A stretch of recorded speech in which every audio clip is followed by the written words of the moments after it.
When you think of Spain, you probably think of its rich history and storied past. It's the land of Don Quixote, the fictional country gentleman whose delusional dreams of glory made the windmills of La Mancha famous. But today, Spain is turning dreams into reality, creating something that might surprise you. A high-speed rail network that is arguably the best in the world. It's a model with lessons for America. This is the system's epicenter, Atocha, Madrid's central station. Bright, modern, busy. On average, 260 high-speed trains travel through here every day, carrying some 100,000 passengers to 30 cities and towns. True to its name, riding on the Ave, which means bird in Spanish, feels more like flying. Just minutes out of Atocha, the train hits its top speed of almost 200 miles per hour. But to really get a sense of just how fast we're going, you have to look out the window. This video isn't altered, by the way. Those trucks just look like they're standing still as the train speeds by. Passengers seem hardly to notice. For them, the train is relaxing and reliable. Salimos de Madrid por la mañana, hemos estado en Valencia todo el día y volvemos a Madrid por la tarde. We love it, much better than the plane. If you use a plane, you never know if you will be on time for the meeting or back home at a good time. Being on time is so important to the Ave's operators, they even advertise money back if the train runs late. Si alguna vez su ave llega con más de 5 minutos de retraso, le devolvemos el importe total de su billete, aunque dudamos mucho. And it's working. On some routes, more than half of travelers now choose the train over flying. Our goal is first to beat the airplane and, of course, to bring people from the roads to the train. Julio Gomez Pomar is the chairman of Renfe, Spain's government-owned rail operator. He has a doctorate in economics, a master's in public administration from Harvard, and a boyish enthusiasm for trains. One of my favorite trains is, let me show you, this one. Not just the design, but also the color. Many of them were green in the good old days of... The pride of his collection? Spain's new generation of high-tech trains. This is now operating the line between Madrid and Barcelona. Spain's high-speed network was only possible, he says, because the country has something America doesn't. Something essential to big infrastructure projects. Across the board, political support from both conservatives and liberals. In the case of Spain, there is a large consensus among all the political parties that high-speed trains is something good for Spain, and most of the people are in favor of this train system. In fact, no country in the world has been able to build high-speed rail without first having central government backing to build the infrastructure. Tracks, stations, and tunnels. It takes long-term planning, reliable funding. They've had it in Spain, and unlike what we saw in California, Spain has had virtually no opposition from local landowners.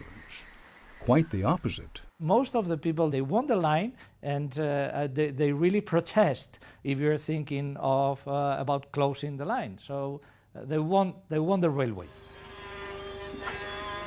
Spain's achievement is all the more impressive when you consider that in just 20 years, Spain went from having one of the worst rail systems in Europe to having the second longest high-speed rail network in the world. And it was built virtually from scratch.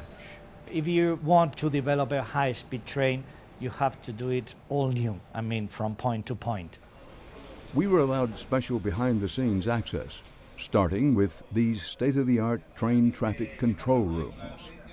Here, just a handful of people oversee the country's entire 8,000-mile rail network, including about 1,800 miles of high-speed track, where trains can travel as close as 6 minutes apart. Sensors and cameras also monitor for obstructions on especially vulnerable sections.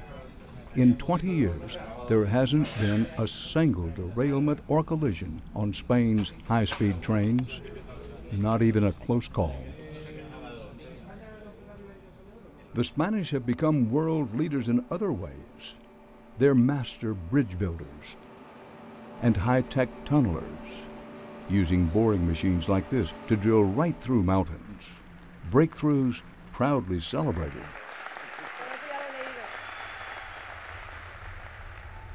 We traveled 150 feet underground to see the latest endeavor, a 4.5-mile-long high-speed tunnel under the city of Madrid.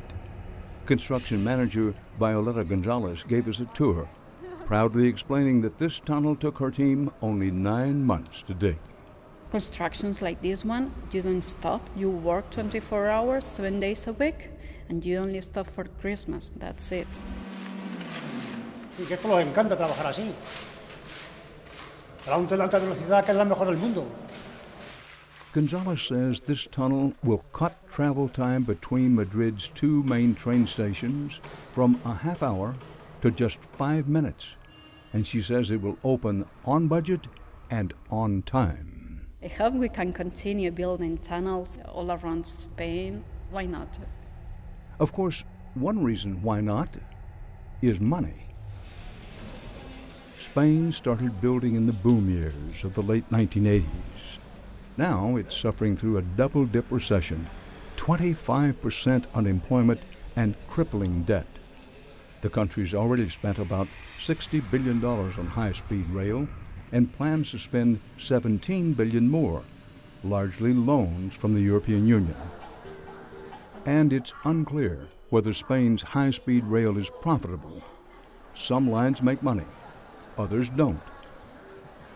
But that doesn't bother Enrique Verdaguer, chairman of ADIF, the government-owned company responsible for building the network's infrastructure.